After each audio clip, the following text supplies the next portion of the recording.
Assalamualaikum warahmatullahi wabarakatuh. Halo murid-murid, kembali lagi di video pembelajaran matematika oleh Bu Farah. Kali ini kita masuk ke pertemuan yang keempat ya. Masih tentang bilangan, tapi pertemuan keempat kali ini adalah pertemuan terakhir dari bab 1 yaitu bilangan. Oh iya, apa kabar semuanya? Masih sehat semua kan? Dalam pembelajaran kali ini, saya akan membahas tentang FPB, KPK, dan bilangan pecahan. Nah, supaya tidak terlalu panjang videonya, akan saya bagi menjadi 2 part seperti minggu sebelumnya. Semoga video kali ini juga membantu kalian dalam belajar, dan pembagian video ini akan mempermudah kalian dalam memahami materi. Baik, sebelum memulai pembelajaran, alangkah baiknya apabila kita berdoa terlebih dahulu dengan membaca bacaan basmalah bersama-sama.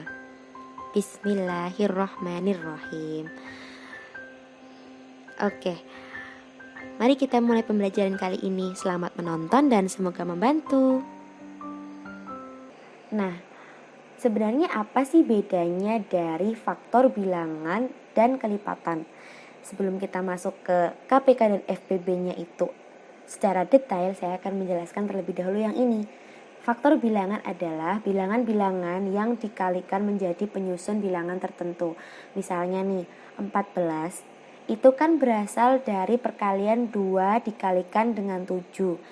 Maka 2 dan 7 adalah salah satu faktor bilangan dari 14. Nah, 14 juga punya faktor bilangan yang lain. Apakah kalian bisa mengungkapkan contohnya? Iya, jadi contoh lain dari faktor bilangan 14 selain 2 dan 7 adalah 1 dan 14. Oke. Nah, masuk ke yang kelipatan. Kalau kelipatan itu adalah hasil kali suatu bilangan terhadap bilangan bulat. Jadi misalnya seperti ini. 2 dikalikan 7 itu kan 14. Nah, kalau 2 dikalikan dengan 8 itu 16. Dan jika 2 dikalikan dengan 9 itu 18. Terus seperti itu. Jadi nanti hasil perkaliannya itu nambah 2. Maka kelipatan dari 2 mulai dari suku ke-7 adalah 14, 16, 18, dan seterusnya. Oke, sekarang kita mengenal dulu apa itu yang disebut dengan bilangan prima. Bilangan prima adalah bilangan yang hanya memiliki 2 faktor bilangan, yaitu 1 dan dirinya sendiri. Jadi tadi kita sudah tahu ya, faktor bilangan itu ada siapa aja, contohnya si 14. Sekarang kita masuk ke bilangan prima, yang mana dia itu hanya memiliki 2 faktor bilangan.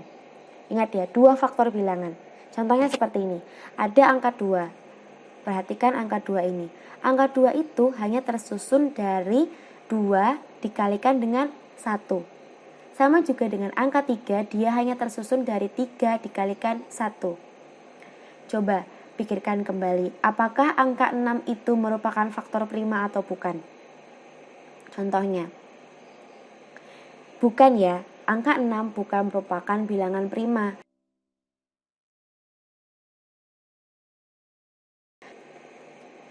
Menuliskan bilangan berpangkat.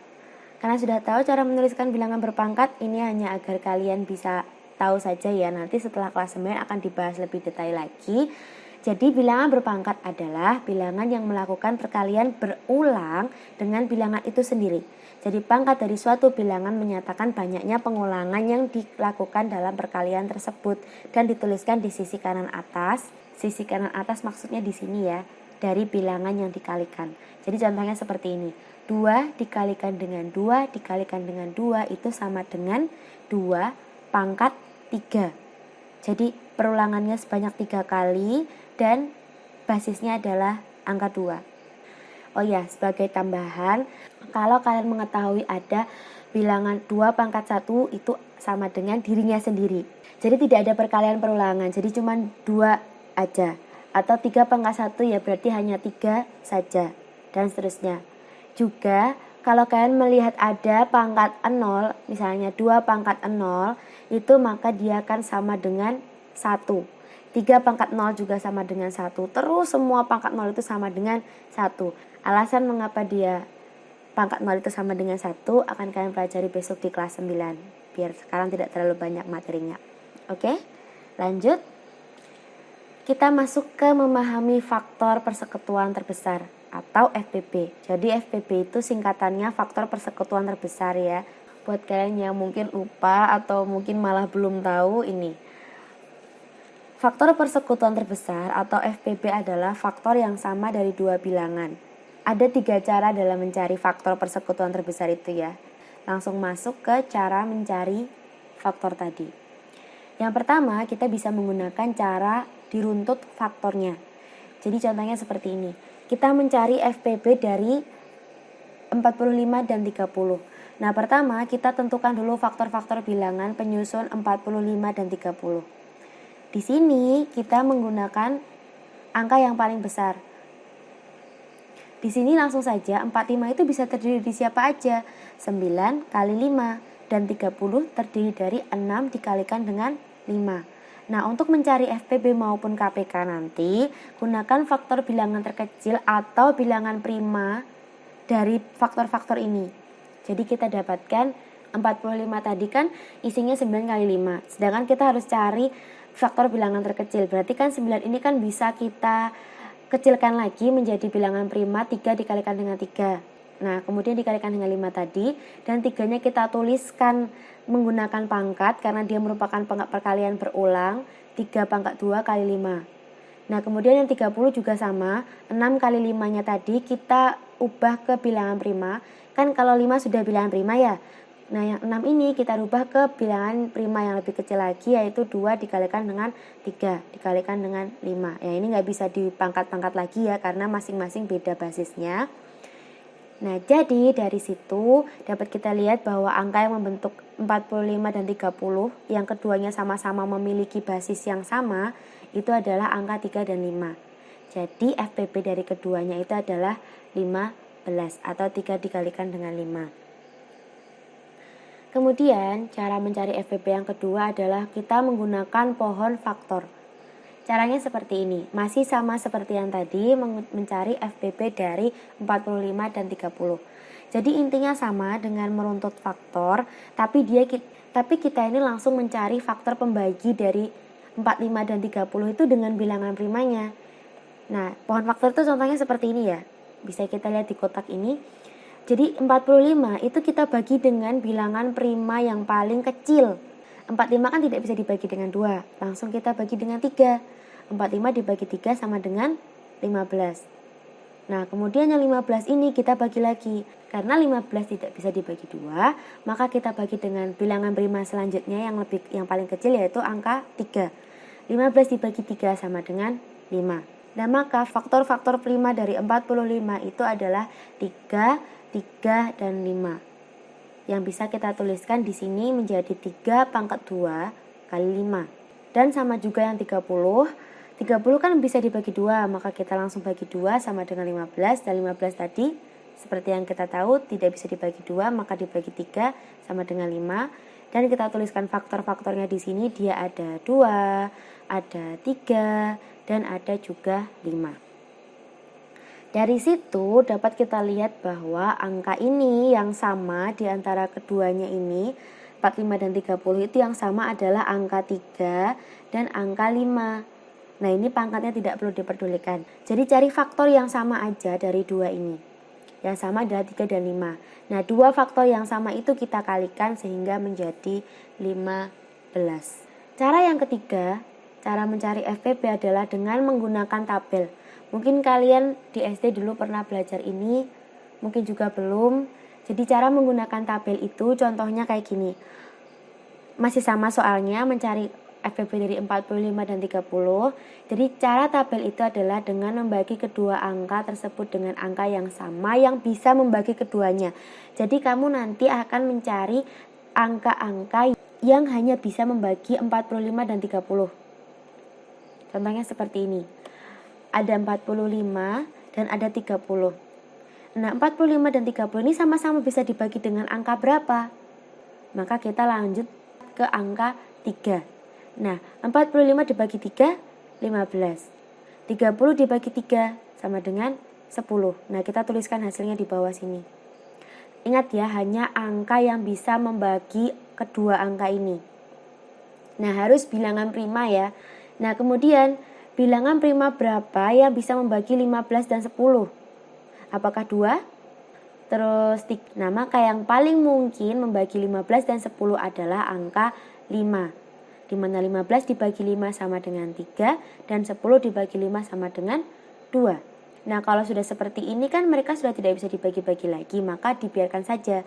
Sehingga angka yang bisa membagi keduanya adalah 3 dan 5. Sama seperti tadi, kalau sudah bertemu angka 3 dan 5 ini kita kalikan sehingga menjadi 15. Kita lanjut ke memahami kelipatan persekutuan terkecil. Ya, jadi KPK itu adalah singkatan dari kelipatan persekutuan terkecil. Di mana KPK adalah kelipatan dari dua bilangan yang masing-masing dikalikan dengan bilangan tertentu menghasilkan angka sama.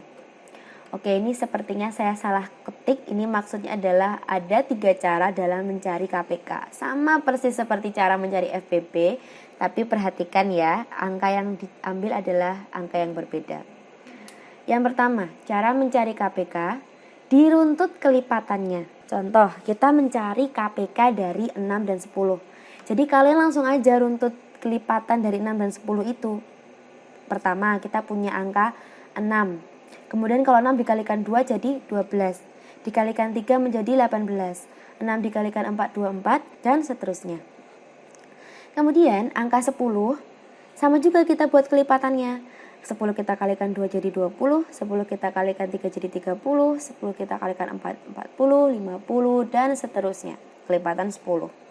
Nah dari runtutan itu kita sudah dapat melihat ini ada bilangan yang sama di antara mereka semua, yaitu bisa dilihat ya ini, mungkin lingkarannya agak kurang pas, tapi sebenarnya yang dimaksud adalah ada bilangan 30 yang dimiliki oleh kelipatan dari 6 dan 10 sehingga KPK dari 6 dan 10 itu adalah 30. Oke, cara yang kedua sama seperti FPB tadi kita menggunakan pohon faktor. Kita juga membagi 6 dan 10 dengan bilangan prima sehingga kita dapatkan pohon faktor 10. Kita bagi dengan 2 bisa menjadi 5, 6 kita bagi dengan 2 juga bisa menjadi 3. Sehingga faktor bilangannya itu adalah 2 dikalikan 5 dan faktor bilangan dari 6 adalah 2 dikalikan dengan 3. Agak berbeda dengan yang FPB tadi. Kalau yang FPB tadi kan kita cari angka yang sama saja dari dua faktor bilangan ini. Tapi kalau KPK kita tuliskan semua faktor bilangan. Tapi yang angkanya sama ditulis satu kali saja. Jadi 2 kita punya 2 angka 2 ya. Itu kalian tulis satu kali aja. Kemudian angka 3 juga kita tuliskan. Dan angka 5 kita tuliskan. Masing-masing semuanya dikalikan satu sama lain sehingga menjadi 30.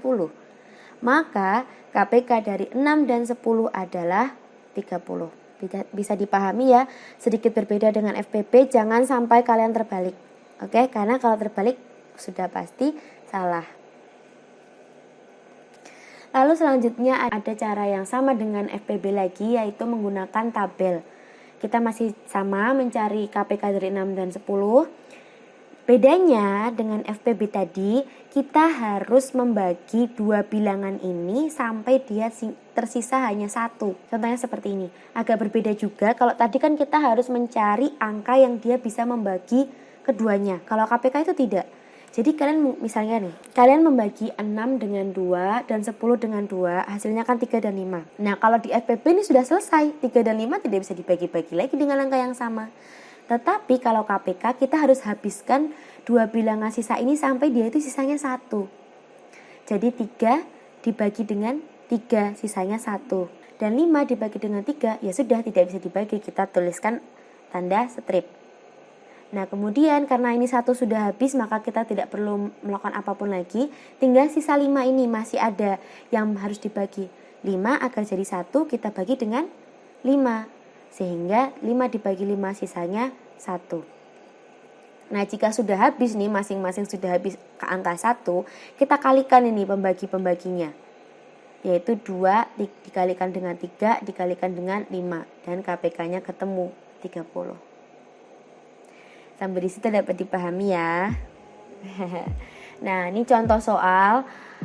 Kalau tips dari Bu Farah, dalam kalian memahami soal FPB dan KPK yang merupakan soal cerita atau soal dalam kehidupan sehari-hari, soal kontekstual, itu biasanya kalau soal-soalnya KPK itu dia membahas tentang kapan akan bertemu lagi, kapan akan melakukannya lagi, kapan akan berlatih bersama, dan seterusnya. Jadi melakukan kegiatan-kegiatan yang dilakukan lagi atau akan melakukan kegiatannya secara bersamaan. Itu biasanya KPK.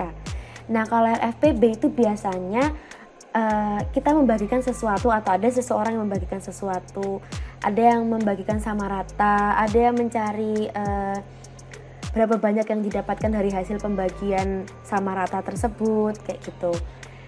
Nah, contoh soalnya ini silahkan dikerjakan, kemudian nanti silahkan dikumpulkan lewat Google Form yang sudah Ibu persiapkan. Oke, silahkan di pause video ini dan dikerjakan soalnya agar kalian bisa memahami contoh soalnya FPB dan KPK dalam kehidupan sehari-hari. Oke? Nah, sekian dulu untuk video part 1 kali ini. Sampai di sini dulu. Jadi silahkan nanti kalian kalau masih belum paham, pelajari lagi dari manapun juga. Saya akan share lagi PPT-nya ini di Google Drive seperti biasanya. Kalau kalian masih belum paham sama Google Drive, silahkan tonton video ini atau belajar melalui buku pena juga ada materinya. Silahkan kalian pelajari sendiri. Pokoknya sampai kalian paham bagaimana caranya, tergantung kalian cara belajarnya, oke? Akhirul kalam dari video part 1 kali ini, silahkan tonton video part 2 berikutnya, oke? Agar kalian lebih paham pelajaran pertemuan pada kali ini. Terima kasih. Assalamualaikum warahmatullahi wabarakatuh.